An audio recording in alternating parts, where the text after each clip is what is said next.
Shalom, bonjour, bonsoir. Que la grâce surabonde dans vos maisons. La question cette fois-ci est, y a-t-il une hiérarchie, une verticalisation dans le ministère de la parole? Alors, bien aimé, le ministère de la parole, l'Écriture en parle le plus clairement possible, dans deux références notamment, alors peut-être plusieurs, mais moi j'ai retenu pour vous deux références notamment. Alors, Éphésiens 4, 11 et 1 Corinthiens 12, 28. Dans Éphésiens 4, 11, on cite les 5 manifestations du ministère de la parole. Même si aujourd'hui il est malheureux de constater que pour beaucoup de gens, le ministre de la parole c'est seulement le pasteur. Hein? Et dans cette folie de la titromanie, dans cette folie justement de l'ego qui est surexcité par les enseignements du New Age, quand quelqu'un délibérément ne veut pas révéler son titre ou ne veut pas porter son titre en permanence comme si c'était une bouée de sauvetage, on dit oui mais il n'est pas ministre de la parole. Enfin bref. Donc y a-t-il une hiérarchie? Non. Éphésiens 4, 11 cite effectivement donc les 5 manifestations du ministère de la parole. Et 1 Corinthiens 12 au verset 28 a induit quelques-uns en erreur en disant il a institué premièrement les apôtres, secondement les prophètes, troisièmement je ne sais plus comment c'est écrit, je vous laisse lire 1 Corinthiens 12, 28. 1 Corinthiens 12, 28 a induit en erreur beaucoup de gens. Ils ont verticalisé le ministère de la parole. Ils ont fait en sorte que il y a des sortes de grades, il y a une graduation, et il y a une montée en grade. Parce qu'il y aurait des manifestations du ministère qui seraient plus importantes que d'autres. Hein? Par exemple, en général, on va considérer que l'apôtre est plus important que les prophètes, ou alors est supérieur aux prophètes, que l'apôtre est supérieur au docteur enseignant, que le docteur enseignant est supérieur au prophète, ou dans d'autres églises, que le prophète est supérieur au docteur enseignant, que ceux-ci sont supérieurs au pasteur, et que le pasteur lui-même est supérieur à l'évangéliste.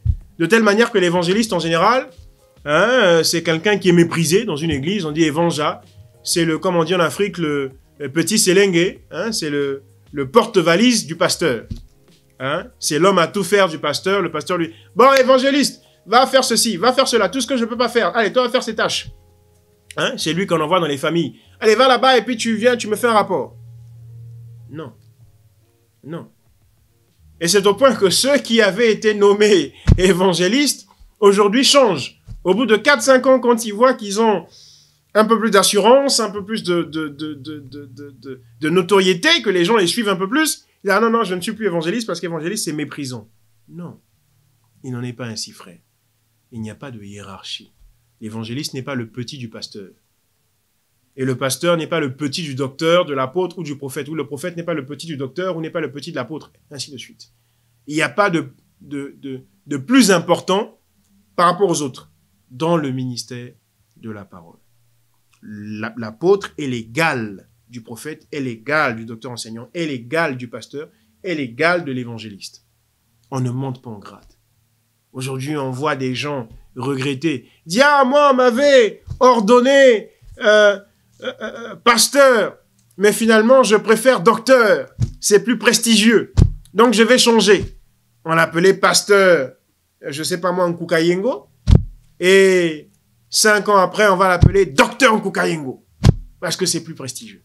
Non. Ou parce qu'il considère qu'il est monté en grade. On ne monte pas en grade. Voilà, qu'il a été promu. Il veut une promotion. Il n'y a pas de promotion dans le ministère de la parole. On ne monte pas en grade dans le ministère. Pour la simple raison que les grades n'existent pas. Pour la simple raison qu'il n'y a pas quelque chose qui est supérieur à l'autre. Tous se valent. Il n'y a pas de verticalité, mais il y a une horizontalité. C'est cela qu'est le ministère de la parole. Parce que le ministère de la parole, c'est Christ. Et Christ n'est pas supérieur à Christ, Christ n'est pas non plus inférieur à Christ. Non. Car il y a un seul Christ. Il y a un seul Seigneur. Jésus-Christ. Demeurez bénis, shalom.